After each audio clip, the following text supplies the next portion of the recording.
हरिओम. मी doctor Anand Singh Barve, Shivajinagar उपासना केंद्र.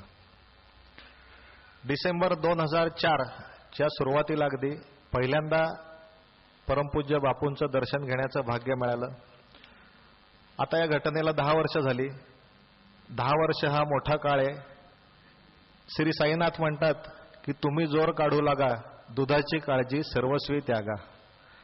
या 10 वर्षात किती जोर काढायला हवे होते ते मला माहिती आहे. मी काढले नाहीयेत हेही मला माहिती आहे. पण ज्या ज्या वेळी गरज वाटली त्या त्यावेळी सद्गुरूंनी दूध नक्की वाटी दिलेली आहे हे मला माहिती आहे. हे त्याच्या अकारण कारुण्याने त्यांनी जे प्रेम दिलं त्यातले काही क्षण मी तुमच्याबरोबर आज शेअर करणार आहे. 1992 नोव्हेंबर डिसेंबर असाच होता. त्यावेळी काही अतार्किक घटना घडल्या आयुष्यात आणि पहिल्यांदा मी शिर्डीला गेलो आणि त्यानंतर अधूनमधून शिर्डीला जात राहिलो. श्री साई सच्चरित्राचं पारायण अधूनमधून करत होतो आणि श्री साईनाथांवर प्रेम करत होतो. बाकी काही केलं नाही तरी. आणि 12 वर्ष झाली या घटनेला आणि त्यानंतर परमपूज्य बापूंकडे येण्याचा योग आला.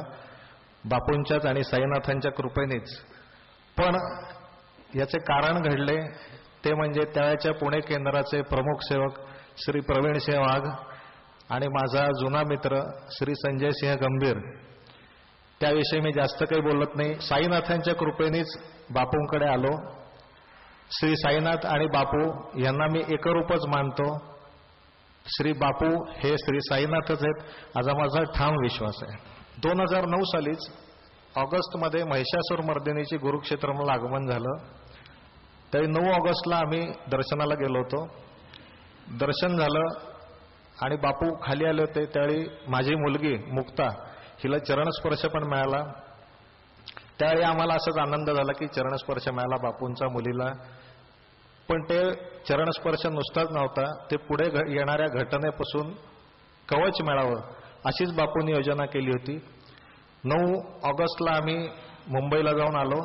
10 आणि 11 त्यावेळी स्वाईन फ्लूची प्रचंड साथ होती. लोक म्हणजे मास्क वगैरे लावूनच फिरत होते. आणि 10 आणि 11 तारखेला मुक्ताला कणकण वाटत होती. जेवण काही जात नव्हतं. खाल्ल्यानंतर थोडी उलटी व्हायची. 12 तारखेला बुधवारी रात्री तिचं प्रचंड डोकं दुखायला लागलं. जेवली नव्हतीच ती. आम्हाला वाटलं काहीतरी नाटकं करते टीव्ही बघायचं म्हणून वगैरे, पण खूपच दुखत होतं. हात लावला तरी दुखायचं. हा एक फरक होता. इतर वेळी दाबलं तर बरं वाटतं. रात्रभर आम्ही तसंच काढली. ती झोपली नव्हती, गुंगीतच होती की डोकं दुखतंय अशा. मग सकाळी आम्ही ते पेडियाट्रिशियन तिचे त्यांच्याकडे नेलं. त्यांनी ॲडमिट करून घेतलं. दुपारी 3 वाजेपर्यंत काही फरक नव्हता. काल आदल्या दिवशी रात्रीपासून उपाशीच होती ती. सलाईन वगैरे थोडं लावलं होतं. त्यानंतर मीच त्या डॉक्टरांना विचारलं की नंतर रात्री अपरात्री धावपळ करण्यापेक्षा सिटी स्कॅन वगैरे काही करायचं असलं आपण करून घेऊ. मग ते डॉक्टर म्हणले करून घेऊ. मग आम्ही सिटी केला KMला जाऊन. त्यात काही झालं नाही. परत आलो. मग ते म्हणाले की आपण KMच्या दुसऱ्या मॅडम आहेत त्यांना दाखवू आणि त्यांच्या अंडर ॲडमिट करू. KMला आम्ही ॲडमिट केलं. KMला रूमच नव्हती. जनरल वॉर्डला ॲडमिट केलं पेडियाट्रिकच्या. मॅडमनी त्या पाहिलं आणि सांगितलं की पाठीच्या काण्यातलं पाणी काढून तपासायला येईल, CSF. मीनवाईल हा दिवसभर सगळा होईपर्यंत गुरुवार होता. त्यामुळे मी प्रवीणसिंहांना फोन करत होतो की असं झालंय असं झालंय. आणि प्रवीणसिंह म्हणाले की बापूंचा किंवा सुचित दादांचा निरोप मिळाला की मी तुम्हाला कळवतो. अशा परिस्थितीत 5:30 वाजले. हे सगळं पाठीतलं पाणी काढून तपासलं. मला तर काही सुचत नव्हतं कारण उपाशी होती, डोकं दुखणं चालू होतं. पाठीतलं पाणी त्यात काढलं ते खूप पेनफुल असतं. हे सगळं होईपर्यंत 5:30 पावणे 6 वाजले आणि त्याचा रिपोर्ट आला होता की व्हायरल मेनिंजायटिस असा. मेनिंजायटिस म्हणजे मेंदूचं आवरण जे त्याला आलेली सूज जी इन्फेक्टिव्ह असते, व्हायरल होती, व्हायरल इन्फेक्शन होतं. हा गंभीर आजार आहे तसा. म्हणजे बरे होतात. डेथ रेट पण बऱ्यापैकी आहे. बरं झालं तरी थोडं बौद्धिक व्यंग किंवा काही या स्वरूपाचं राहायची बरीच शक्यता असते. या केसेस सगळ्या स्वतः डॉक्टर असल्यामुळे आम्हाला माहिती होत्या. त्यामुळे टेन्शन आणखीन वाढलं होतं. त्यानंतर जरा साधारण 1 तासाभरात प्रवीणसिंहांचा निरोप आला की सुचितदादांनी सांगितलं की डॉक्टरला म्हणून काही काळजी करू नको, रिलॅक्स. आणि खरंच रिलॅक्स वाटलं. दुसऱ्या दिवशी सकाळी तिचे डोकेदुखी थांबली होती. मी तिच्यासाठी बोर्नव्हिटा वगैरे घेऊन गेलो आणि इतकं लक म्हणजे की त्या सिस्टरना विचारला रूम आहे का एखादी, त्या म्हणल्या एक प्रायव्हेट रूम रिकामी होती. लगेच तिकडे शिफ्ट झालो. 2-3 दिवसात बरोबर पूर्ण घरी पण आलो. म्हणजे पुढे घडणाऱ्या मेनिंजायटिस सारख्या भयंकर गोष्टीसाठी बापूंनी चरणस्पर्श देऊन आधीच कवच दिलं होतं. त्यामुळेच ती वाचली पण आणि नंतर सुखरूप आहे पण. कुठल्याही स्वरूपाची डिफॉर्मिटी नव्हता किंवा काही त्रास नव्हता त्याचा. त्यानंतर श्री साई सच्चरित्र पंचशील परीक्षा. श्री साईराम आणि श्री अनिरुद्धराम यांना जोडणारा अद्भुत दुआ, ज्याच्यामध्ये आम्ही स्वतःला गुंफून घ्यायला पाहिजे. तर परमपूज्य बापूंनी सांगितलं की हे पंचशील परीक्षेचे जे प्रश्न आहेत ना, हे आपल्या आयुष्यातल्या मागचे 6 महिने आणि पुढचे 6 महिने याच्याशी निगडीत असतात. आणि जो 100 मार्काचा पंचमचा प्रश्न आहे हा आपल्या संपूर्ण आयुष्याशी निगडीत असतो. आत्ता ऑगस्ट 2014ला परीक्षा झाली, पंचशील परीक्षा. मी आत्ता परीक्षा देणार नव्हतो. मिसेसला म्हणलं, बायकोला म्हणलं होतं की तू देहाळी परीक्षा, मी काही देत नाही. पण घटना काही अशा घडल्या त्या तुम्हाला सांगतो आता. 14 ऑगस्टला साधारणपणे 16 ऑगस्टला शनिवार होता आणि पेपर येणार होता. 14 ऑगस्टला मी सकाळी उठलो, दात घासले आणि चूळ भरताना मला तोंडात पाणी काही धरता आलं नाही. तोंडातनं पाणी गळत होतं. मी आरशात पाहिलं. आता मेडिकल असल्यामुळं माहिती की नक्की काय झालं असू शकतं असं. तर फेशियल पाल्सी झाली होती मला. म्हणजे हा डावा जो भाग आहे चेहऱ्याचा हा पूर्ण दगडासारखा झाला होता. असा डोळा असा वर करता येत नव्हता. हसलं तर असं फक्त हा अर्धा भाग घालायचा. हा डावा भाग पूर्ण दगडासारखा. सेन्सेशन जाणवत होतं, म्हणजे सेन्सरी नर्व ज्याला म्हणतात. तर 14ला सकाळी ह्या परिस्थिती होती. इथून म्हणजे गरम गार चिमटा काढलाय, सेन्सेशन मेंदूपर्यंत जात होतं. पण मेंदूची ऑर्डर हा चेहऱ्याचा अर्धा भाग फॉलो करत नव्हता. फेशियल नर्व असते त्याला पॅरालिसिस होतो, त्याला फेशियल पाल्सी असं म्हणतात. म्हणजे तिकडून येणारे संदेश, मोटर नर्व काहीच काम करत नव्हती, सेन्सेशन चालू होतं. आणि भयंकर परिस्थिती, डोळा सुद्धा पूर्ण मिटला जात नव्हता, असा थोडा उघडा राहायचा, हाताने मध्येच असा मिटायला लागायचा.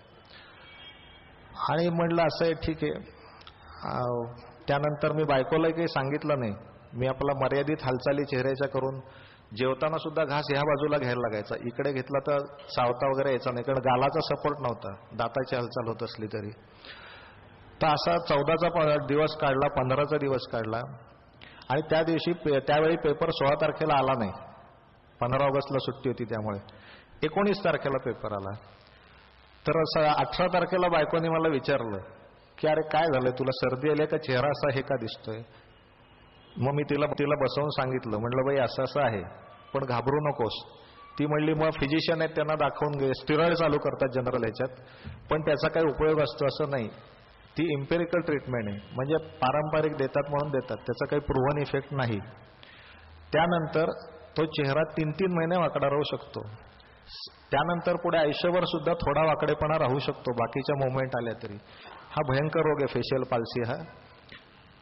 तर बायकोला मी म्हणलं हो, मी दाखवलं डॉक्टर जोशींना आणि स्टेरॉइड चालू केले, असं मी खोटं बोललो. मी ॲक्च्युअल आयुर्वेदिक ट्रीटमेंट चालू केली आणि बापूंचा भरोसा.